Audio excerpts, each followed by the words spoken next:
I love the line in that song, that we hear it a lot, the name above all others. And I think that's what Isaiah was telling us as he prophesied. Wonderful Counselor, Mighty God, Everlasting Father, Prince of Peace, a name above all names, the King of all kings. Because Israel had many kings, and they didn't do a whole lot. They did some good. But we know the kings, they had their faults. But Jesus had no faults. Because Jesus is about bringing peace. That's what we're going to talk about today. Jesus as the Prince of Peace. Think of the most crazy time in your life. Maybe it had to do with your job, or maybe just life was going nutso. Or maybe if you had kids, and the kids it was like one of those full moon days. You know what I'm talking about? Where it's like, holy cow, what did they give them in school today? What do you usually ask for in those days? Maybe you start your sentence out like this. I just want some peace. I just want some peace. I just want some peace and quiet. I want it all to stop. Right? I think that all the time. I can't watch the news anymore. Anybody else? Anybody else read the news and not watch it anymore? Because I can't stand seeing the images anymore. I'd rather read it, and not just about drawing my own conclusions, but I just sit there and go, is there peace anymore? Is there peace in the world anymore? And it's kind of like when Christian was like 4 years old, 3 years old. He's not here, so I'm going to tell a funny story about him. He would get so mad at Tracy, he would bend over, put his head down, and run at her like a bull and try to headbutt her. And you're just like, man, is this kid just full of energy or what? Why can't I just get some peace? She used to babysit in the house. And I would come home and she goes, oh, good, you're home. And I didn't get paid for it. Just want some peace. What do you think of? Just think a moment. What do you think of when you think of the word peace? Is there a picture that comes to mind? Is there a word that comes to mind? Think of, what's that? A lantern with light, just a soft light. What were you going to say, Robin? Serenity, tranquility, yeah. Anybody else? Quiet. What else? As the heater shut off. A walk in the woods. Yes. Being surrounded by nature. The birds singing. Yeah. I like that too. What was that, David? A lamp. A lamp. Some great things we think of the word peace. Here's things that I've kind of seen how peace happens. Think about how peace happens in your life, how peace happens in your family, how peace happens in society. Think about this a minute. This is how we get peace. Let's start simple. Referees. What do referees do? They keep peace between two teams, right? You follow the rules and you play the game. Right? They keep peace between games. Parents, how do we keep peace? Go to your room. the famous words, right? Go to your room. Something. Or we separate our siblings, or we separate our relatives, or the neighbor's kid and your kid. To keep the peace, we figure out we have to force peace in there sometimes, right? Police department, they're peacekeepers to protect and to serve, to keep the peace. We use our military to keep peace so that people don't invade us, and our military goes into the world in order to help keep peace. So how do we keep peace in our lives? We know what we want from peace, but how do we get peace? In order to have peace, it seems like in our lives we have to make it through rules, laws, regulations, right? We have guidelines. We have mediators. We have, police and stuff. We have enforcers. Things that help make peace happen. We want to create peace by controlling the chaos. Right?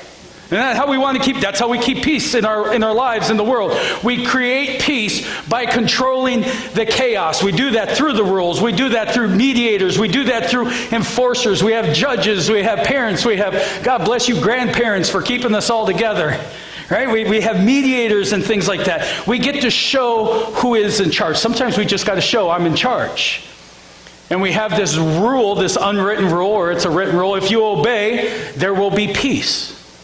Right? We have control. We can control the chaos. If you obey this rule, there will be peace. If you don't, then there's going to be a warning. There's going to be a threat. There's going to be a consequence or a sentence. This is everywhere in our lives, whether it's in our homes, in schools, in societies, or within the whole world, even in churches. I've got rules and guidelines I have to go by.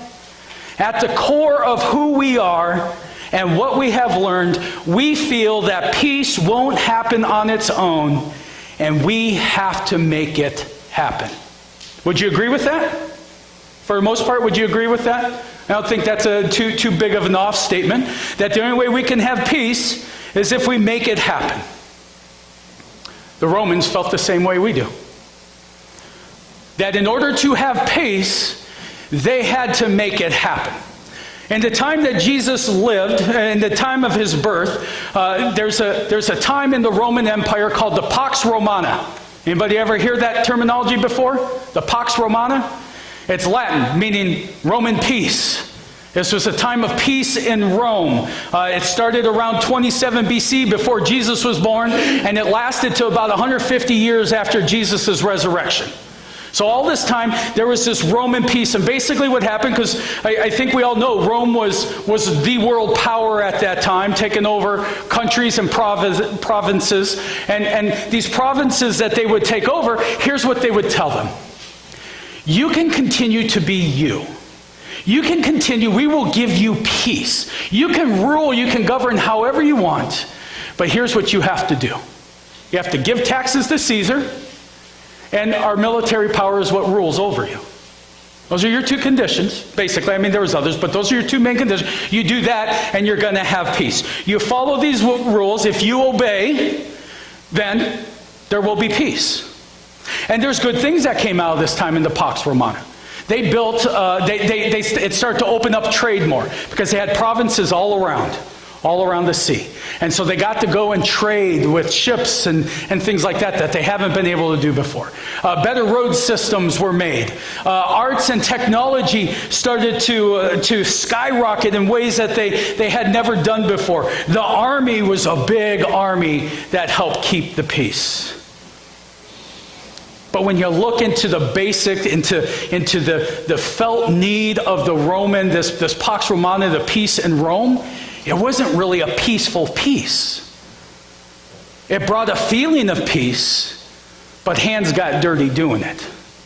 Hands got dirty doing it. Because if you broke the rules, the consequences weren't great. We can read that in the New Testament, even throughout the epistles. Through Paul's writings, we can see that when you broke the laws, you went to jail, you were beaten, and then we have the stories of the crucifixions. So it wasn't just if you don't break the rules, there's peace. You knew if you broke the rules, it was gonna get ugly.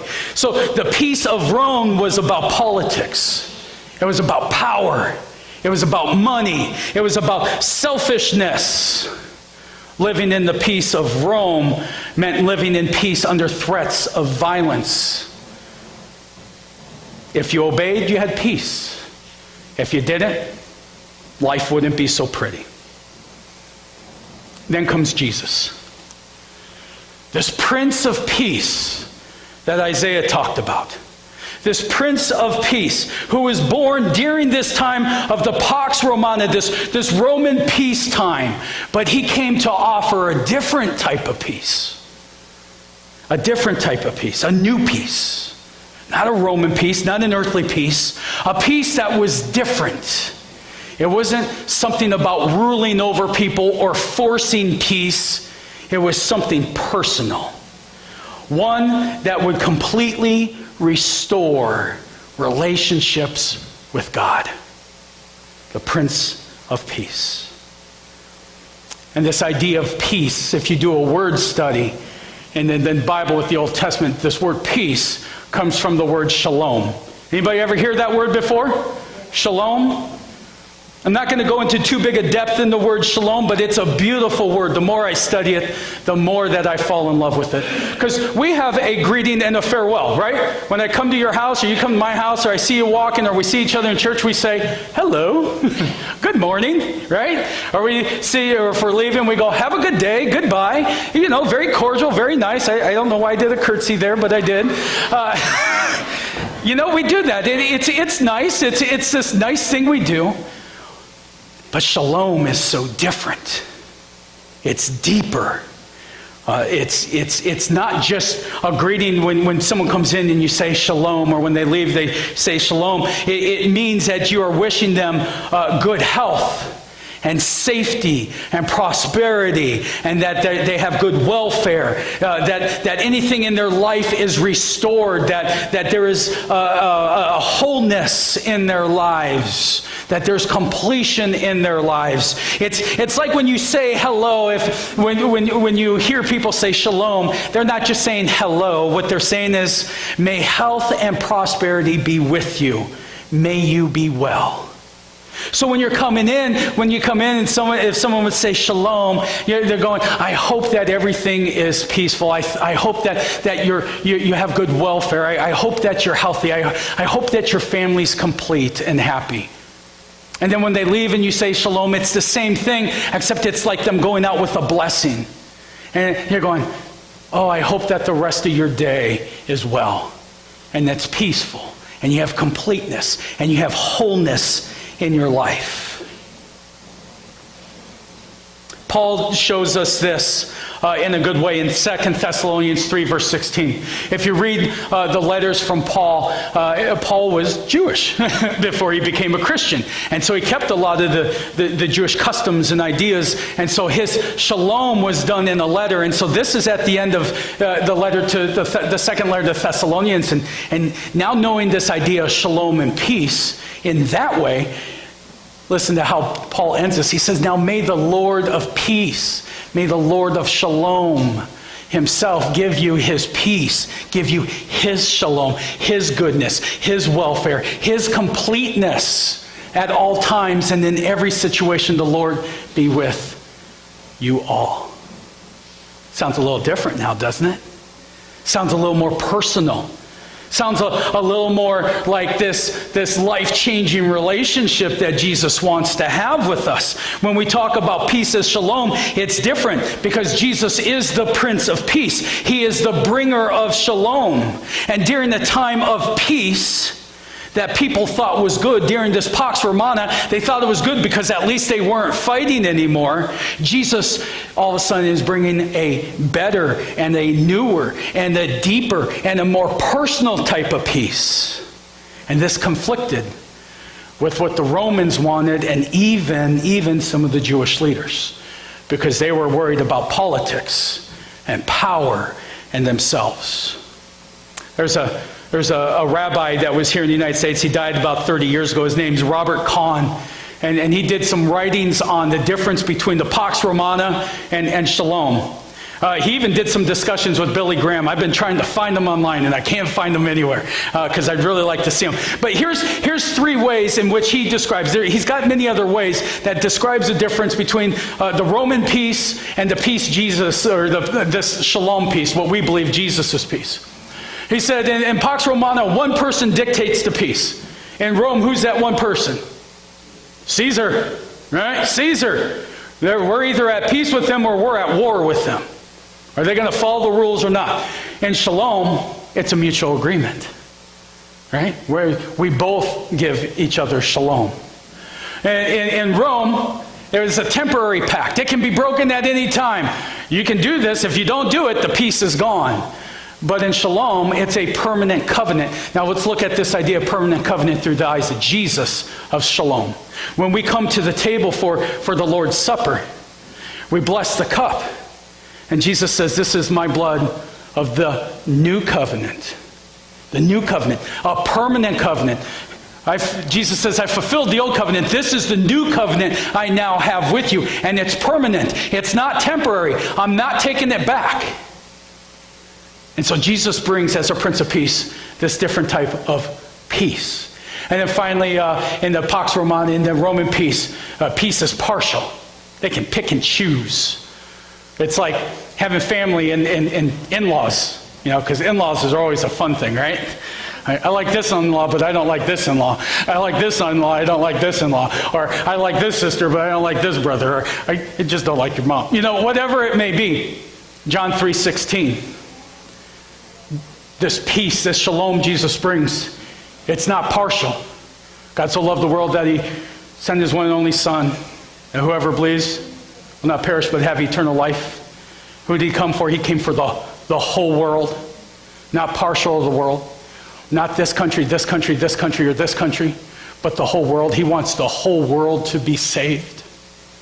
He wants the whole world. This shalom, this peace that the Prince brings to us is a complete peace and not a partial peace. He doesn't care where we were born. He doesn't care the color of our skins. What he cares is where our heart is and that we believe in him because he came for completeness. And so you can see on how this kind of is a dichotomy between this Roman peace and the peace Jesus brings. Throughout Jesus' life, we see that people were very uncomfortable with Jesus' lifestyle of shalom. I mean, it starts at his birth. He was born. The shepherds came and saw Jesus. Do we remember what the shepherds did after they saw Jesus and met him? They went and told everybody, right? And what happened from there? King Herod found out. King Herod found out that there is a baby to be born that's supposedly this new king that's going to take over this empire, which now puts their Roman peace, this agreement he has between them and the Roman Empire, it puts it at jeopardy. And so he goes and he wants to dispose of this baby. And so he orders that all babies under 2 to be killed. So right away, as a baby who hasn't even done anything yet, this Prince of Peace was a threat to the peace that the world wanted. This Prince of Peace, as a rabbi, as a young man, was healing people and transforming lives. He was performing miracles. He was going out and spreading this good news, what we now call the gospel, through his life, the way he acted, the way he taught, the way he treated people through shalom.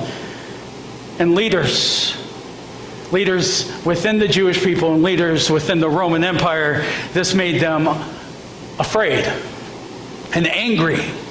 They didn't understand. And many times we have read where they want to get rid of Jesus. They want to stone Jesus. And then there was his final days, where he was a prisoner, as we know, innocent of any crime that the Jewish leaders and the Roman government want to place on his head, innocent of any of these crimes, where he first takes the place of Barabbas. Remember the story of Barabbas? Who will you choose? He takes the place of Barabbas to keep shalom, to keep peace, and that still wasn't enough up until the point where they placed him on the cross to die. And the Romans, the Jewish leaders, they thought they won.